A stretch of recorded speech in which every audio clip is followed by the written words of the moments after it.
Je vous salue. Je vais parler aujourd'hui des principes bibliques du donner. Les principes bibliques du donner, que nous pourrions aussi appeler les principes bibliques de la semence. Vous savez, la Bible nous enseigne que lorsque nous donnons, lorsque nous offrons quelque chose, nous sommes en train de s'aimer. Nous allons donc voir ces principes. Mais avant cela, je vais parler de la semence. Lorsque nous donnons quelque chose, lorsque nous offrons quelque chose, par exemple de l'argent, un bien matériel, cette chose-là est appelée semence. Vous lisez 2 Corinthiens 9, versets 6 et 7. La Bible dit, elle dit ceci, que chacun donne, avant même cela, elle dit, que chacun donne comme il a résolu en son cœur. Que chacun donne comme il a résolu en son cœur. Là, c'est le verset 7. Mais au verset 6, elle dit, celui qui sème peu, moissonnera peu. Celui qui sème abondamment, moissonnera abondamment. Donc, semer et donner, c'est la même chose. Il y a donc beaucoup de choses que nous sommes censés donner en tant que chrétiens. De l'argent, des biens matériels, de tout genre. Il y a aussi des domaines où nous devons donner. Nous devons donner pour l'œuvre de Dieu. Par exemple, nous avons des ministères qui ont besoin d'argent pour prêcher, pour enseigner la parole. Ces ministères louent souvent des maisons, ils sont en location, ils veulent acheter des terrains, construire des maisons, ils ont besoin d'un certain nombre de choses, par exemple les appareils électroniques et autres, dans leurs bâtiments. C'est nous les chrétiens qui devons donner de quoi acheter toutes ces choses. Nous sommes aussi censés donner à ceux qui nous enseignent et à ceux qui nous prêchent la parole. Par exemple, la Bible dit dans Galates 6, verset 6, que chacun donne. En fait, elle dit plutôt ceci. Elle dit que chacun, que celui à qui l'on enseigne la parole, fasse part, c'est-à-dire partage, fasse part de tous ses biens à celui qui l'enseigne. Et nous devons également donner aux pauvres, nous devons donner à beaucoup de personnes, aux orphelins, aux veuves, etc. Voilà donc les différents domaines, parmi tant d'autres, où nous devons semer. Voilà les différentes personnes à qui nous devons donner. Les principes du donner, donc, sont les mêmes, qu'il s'agisse de donner à ceux qui prêchent, à ceux qui enseignent, ou de donner aux pauvres, ou de donner pour l'œuvre de Dieu. Les principes sont les mêmes. Vous savez, notre Dieu est un Dieu de principes. C'est un Dieu de principes. Lorsque Dieu dit « fais telle chose », il te dit comment tu dois le faire.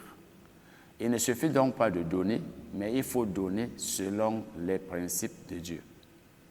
Pour ceux qui ne l'ont pas encore lu, j'ai écrit un livre il y a environ 18 ans sur le thème « Donner », ou alors le titre c'est « Donner et recevoir dans le royaume de Dieu ». Nous allons donc commencer par l'un des principes du donner. Et nous devons aussi savoir que de l'application de ces principes dépendent les bénédictions. On peut donner, mais on n'est pas béni financièrement, matériellement, comme la Bible le demande, ou alors comme la Bible le prévoit. Parce que ce sont nombreux les chrétiens qui donnent, qui sèment. Mais lorsqu'il faut maintenant qu'ils reçoivent, comme la Bible le prévoit, ils ne reçoivent pas, parce qu'ils violent les principes. Et on peut même recevoir, mais on n'est pas récompensé au ciel. Parce qu'il faut savoir que pour toute bonne œuvre que nous faisons pour le Seigneur, non seulement nous serons bénis sur la terre, mais aussi nous serons récompensés au ciel. Commençons donc par l'un des principes, donner volontairement. Nous devons donner volontairement. Parce que Dieu ne force personne à faire quoi que ce soit. Lorsqu'il s'agit de donner, que ce soit à ceux qui nous prêchent, à ceux qui nous enseignent la parole, que ce soit pour l'œuvre de Dieu, pour autre chose, il faut que nous le fassions volontairement. Il ne faut pas qu'on nous force à le faire. Parce que notre Dieu ne force personne. Prenez l'exemple du salut. Dieu veut que tous les hommes soient sauvés. 1 Timothée 2, verset 4. Mais est-ce que Dieu force les gens à être sauvés? Dieu veut que tous les hommes de ce monde croient au Seigneur Jésus. Mais est-ce que Dieu force les gens à croire en Jésus? Non. Et Dieu ne forcera donc personne à donner. C'est pourquoi il veut que chacun donne volontairement. Pour que celui qui ne veut pas donner ne donne pas, et que celui qui veut donner donne. Nous allons lire un passage de la Bible, Exode 25, versets 1 et 2. Exode 25, versets 1 et 2. Disons même jusqu'au verset 7. Exode 25, versets 1 à 7. L'Éternel parla à Moïse et dit, « Parle aux enfants d'Israël, qu'ils m'apportent une offrande. Vous la recevrez pour moi de tout homme qui la fera de bon cœur. » Lorsque la Bible dit ici « tout homme qui la fera de bon cœur », ça veut dire tout homme qui la fera volontairement. Dans d'autres versions, vous verrez « pour tout homme qui la fera volontairement ». Parce que quand on fait quelque chose de bon cœur, ça veut dire qu'on est en train de faire ça volontairement. Voici ce que vous recevrez d'eux en offrande. Voici ce que vous recevrez d'eux en offrande. De l'or, de l'argent et de l'airain, etc., etc., jusqu'au verset 7, vous verrez toutes les choses que les Israélites devaient donner. C'était à l'occasion de la construction du tabernacle, du sanctuaire, la maison de Dieu. Donc, lorsqu'il faut donner, nous sommes censés dire à ceux qui veulent donner, voici les choses dont nous avons besoin. Nous avons besoin d'argent. Si c'est peut-être pour construire, nous avons besoin de ciment, nous avons besoin de planches, nous avons besoin de clous, etc., etc.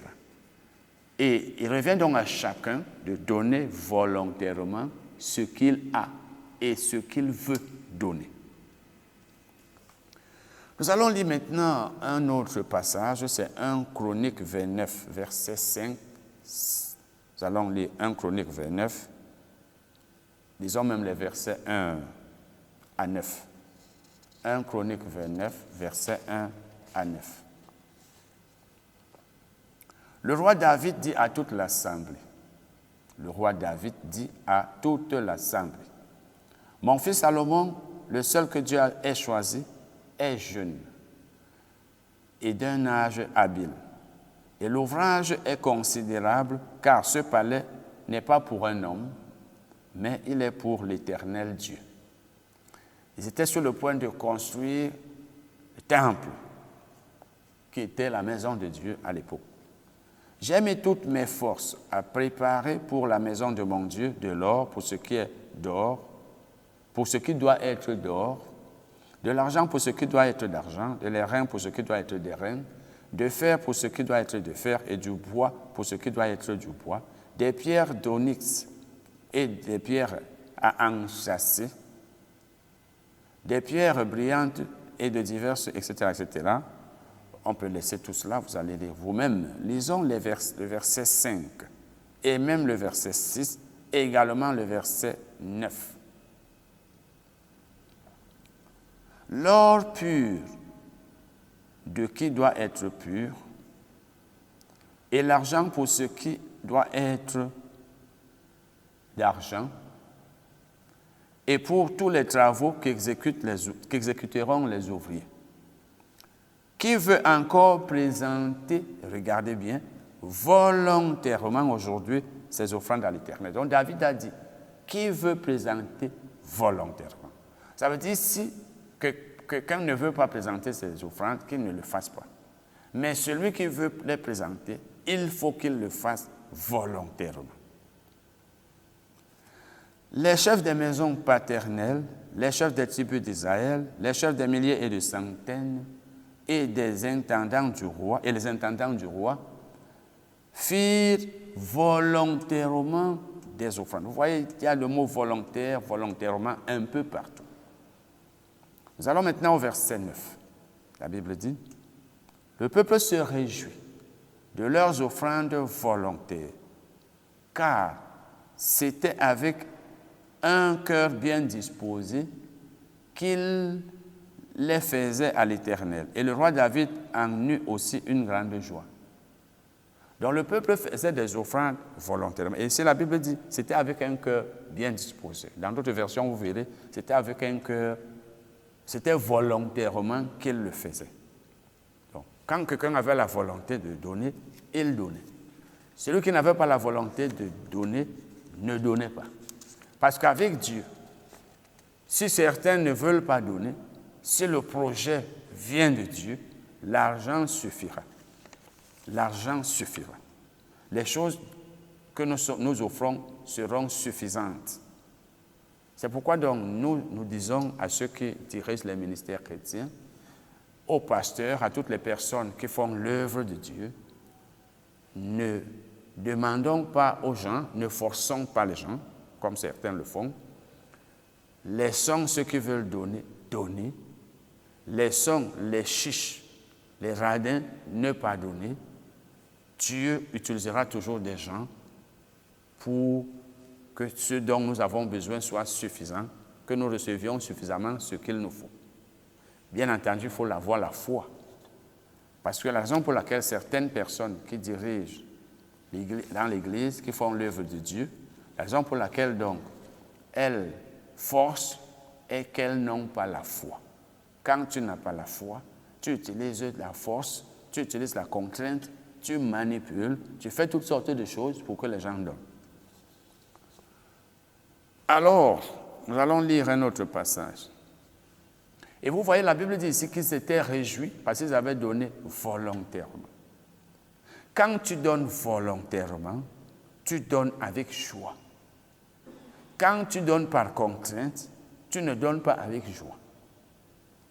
2 Corinthiens 8, versets 1 à 4.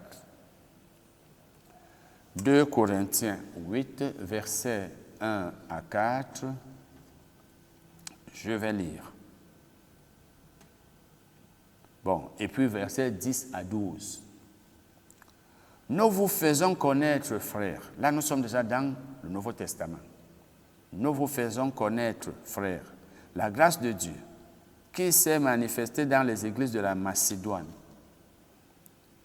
Au milieu de beaucoup de tribulations qui les ont éprouvées, leur joie débordante et leur pauvreté profonde ont produit une abondance, ont produit avec abondance de riches libéralités de leur part.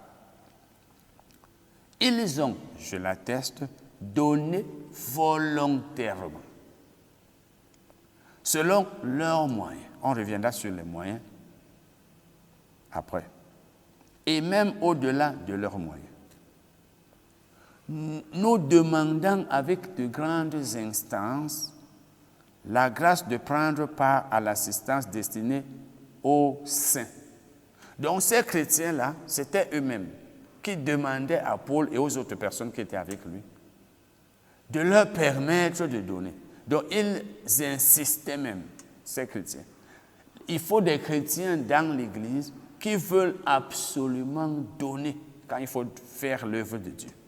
Pas ceux-là derrière lesquels on doit courir.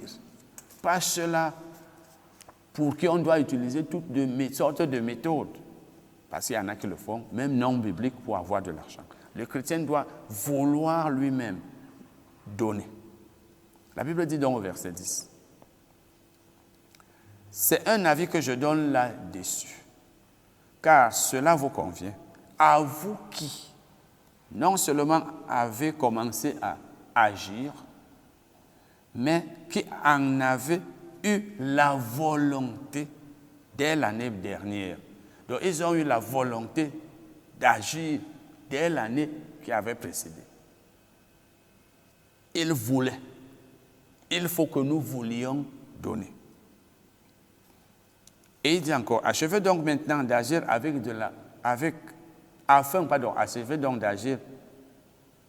donc maintenant d'agir afin que l'accomplissement, selon vos moyens, réponde à l'empressement que vous avez mis à vouloir. Ils avaient de l'empressement, ils avaient du zèle. Et la Bible dit ici maintenant au verset 12, la bonne volonté, quand elle existe,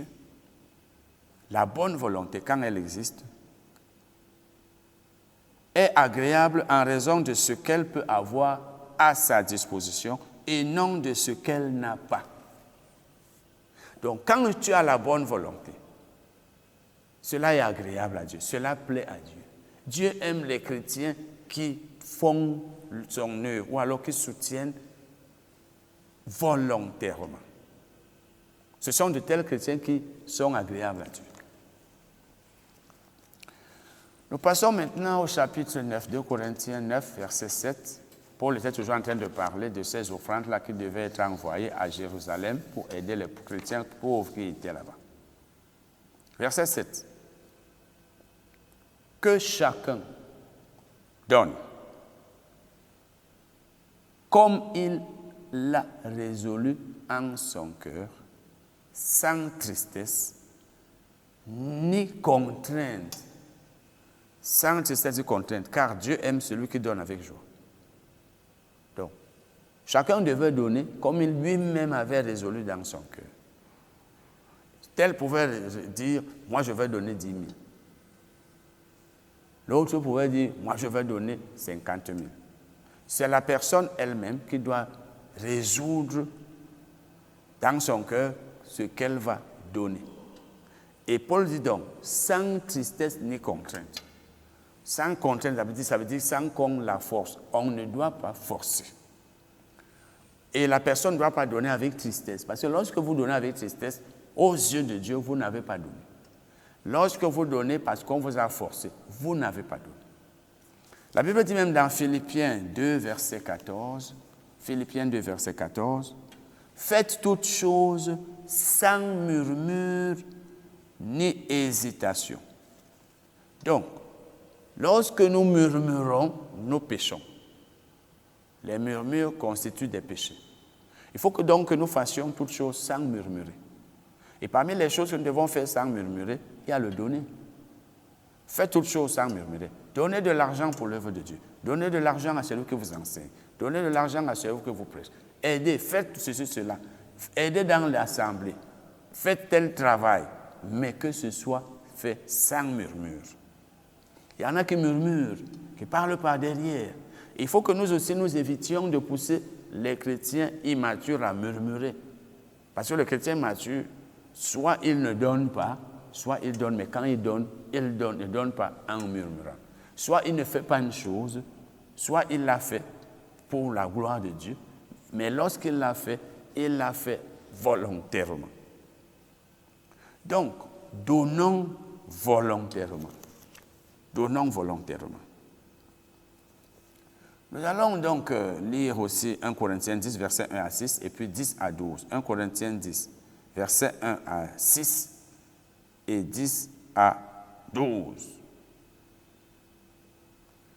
Si vous lisez ce passage, vous allez voir que la Bible cite là un certain nombre de choses qui sont arrivées. Elle dit, à partir du verset 1, Paul dit aux Corinthiens, il leur dit, nos pères ont quitté l'Égypte. Ils ont traversé de nombreuses étapes. Avant d'arriver à la terre promise. Mais tous n'y sont pas arrivés.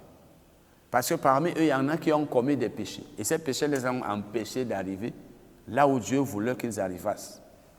Et parmi ces péchés, parce que vous lisez le verset 6, il dit, or ces choses sont arrivées pour vous servir d'exemple, afin que nous n'ayons pas de mauvais désirs comme ils en ont eu.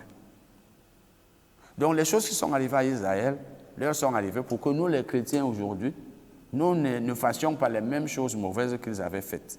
Et l'une des choses qu'ils avaient faites, et c'était un péché, c'est les murmures. Verset 10. Ne murmurez point. Ne murmurez point. Donc, évitons de murmurer, évitons de parler par derrière lorsque nous donnons, lorsque nous faisons quoi que ce soit.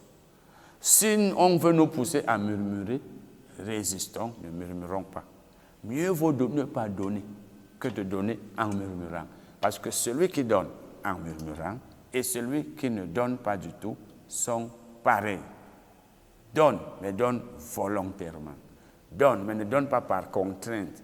Donne, ne donne pas parce qu'on t'a forcé. Ne permet à personne de te forcer.